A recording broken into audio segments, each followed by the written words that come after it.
प्रश्न यह है, ध्यान कब और क्यों लगाना चाहिए और ध्यान करने से क्या फ़ायदा होता है। ठीक है, कब लगाना चाहिए ध्यान? कम से कम 2 घड़ी तो लगाओ, 2 घड़ी। एक सूरज उग रहा हो तब, एक सूरज छुप रहा हो तब। अगर वो 2 घड़ी आप ध्यान में बैठो, बेस्ट। न बैठ सको तो आपके लिए जो सूरज उगता है और आपके लिए जो सूरज छुपता है तब बैठो। यानी जब आपकी आंख खुलती है, जब जाग आती है, जाग आते ही ध्यान में बैठो। पहला कार्य, प्राथमिक कार्य, पहली इंपॉर्टेंस ध्यान को दो। शरीर की आवश्यक क्रियाओं से निवृत्त होते ही तुरंत ध्यान में बैठ जाओ। दूसरा, जब आपके लिए सूरज डूबता है, नहीं, जब सोने जाते हो, जब सोने जाते हो तब वापस ध्यान में बैठो। ध्यान कब लगाना? 2 घड़ी। प्राथमिक 2 संध्याएं हैं। एक जब हम इस सृष्टि के साथ वापस आँख खोल के मुलाकात करेंगे, और एक वापस जब हम आँख बंद करके अंदर की सृष्टि में यात्रा करना शुरू करेंगे। दोनों समय हमारी ध्यान में हो, सोने का क्षण, जागने का क्षण। ध्यान क्यों लगाना चाहिए?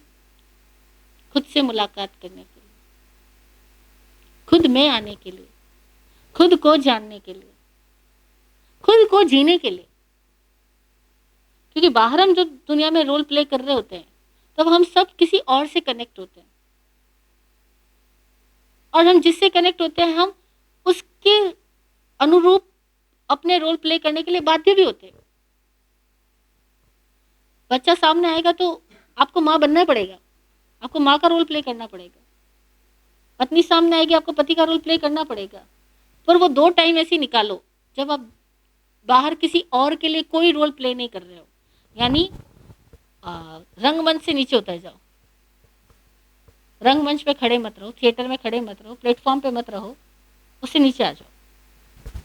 तो ध्यान खुद के लिए। फिर तीसरी बात है, ध्यान करने से लाभ क्या होगा?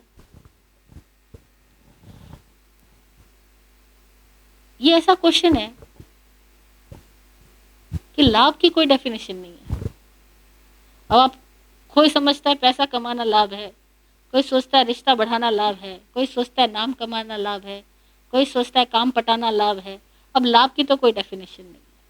लेकिन एक बात है कि जब आप ध्यान करते हो, ध्यान में जाते हो, यानी खुद के पास आते हो, बिना मास्क के बन जाते हो, बिना चेहरों को ओढ़े अपनी सहजता में अपने आप के साथ जीते हो, तो आप संगीतमय हो जाओगे, रिदमिक हो जाओगे।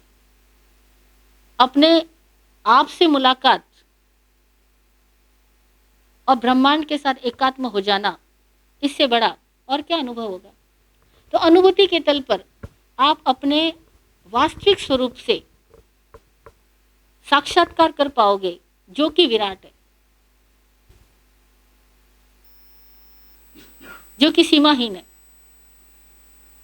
जहां विचारों से भी आप मुक्त हो जाओगे, वासनाओं से भी मुक्त हो जाओगे। ये सब ध्यान के सतत अभ्यास से घटनाएं घटेगी। फिर अगला प्रश्न है कि ध्यान कैसे किया जाए? केवल बैठा जाए और खुद को होशपूर्वक महसूस किया जाए। केवल बैठा जाए और खुद को होशपूर्वक महसूस किया जाए। बाकी सारी विधियां हैं, और आप कोई भी विधि अपनाओ, मुख्य बात एक ही है, बैठना, खुद के समीप बैठना और खुद को होशपूर्वक महसूस करना। जय हो।